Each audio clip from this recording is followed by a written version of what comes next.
So I'm Zach Johnson, and I was, and still am, I guess, a California kid. So I was born in California, and I lived there until I was about 5. So up until I was 5, my perception of the entire world was from a suburban community outside of Los Angeles. So when I was 5 years old, we moved to rural Iowa, like rural Iowa. So many rurals, it starts to blur together. But I learned a lot of firsts moving there. But I think some of the biggest things were chores. I didn't really have chores. Well, when you're 5, you don't really have chores anyway. But I had some chores when we moved to Iowa, and continued from the time I was 5 until the time I was 18. And my 3 chores, I have a sister who's a year older than me. My 3 chores, maybe not right away when I was 5, but the 3 that stuck with me that no matter what, they were my job, were mowing the lawn, taking out the garbage, and burying our dead cats. So, and no matter what happened, if it was raining, if it was snowing, I always had to mow, I always had to take out the garbage, and I always had to bury the cats.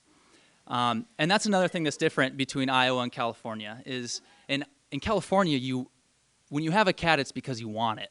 You know, you probably paid for it, and you might have 1 or 2, and when they get old, they go live on a farm. And now I live on a farm, so I see what happens when cats actually get old and when people don't really want all the cats. So we had a number of cats. You know, within the first year, people are like, oh, new guys from California are in town. They're dumping cats off on our property because it's like, yeah, sure, they need a home. They're so, cute.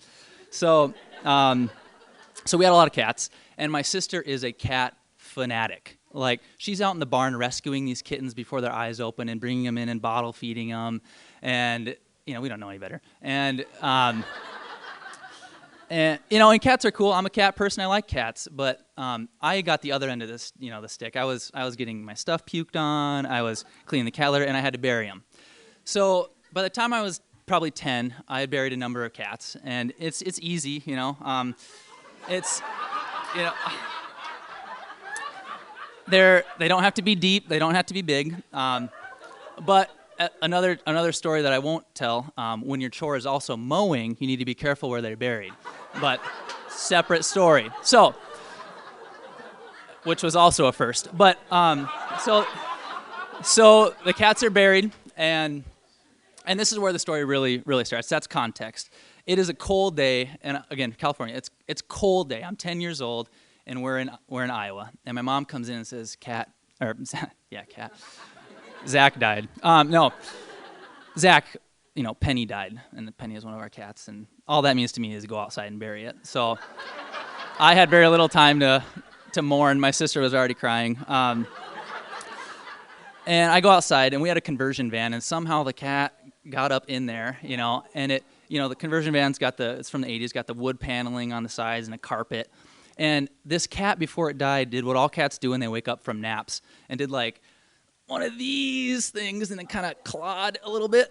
So it's freezing. I'm outside, and I'm mad because I'm out here. And this cat's dead, and it's frozen, and its claws are in the carpet. And it's like a cat popsicle. I mean, you could hold it by its tail and lick it if you wanted to, because it was just frozen. So I'm mad. So I'm yanking this thing out of the van, and I carry it out, to the edge of the property.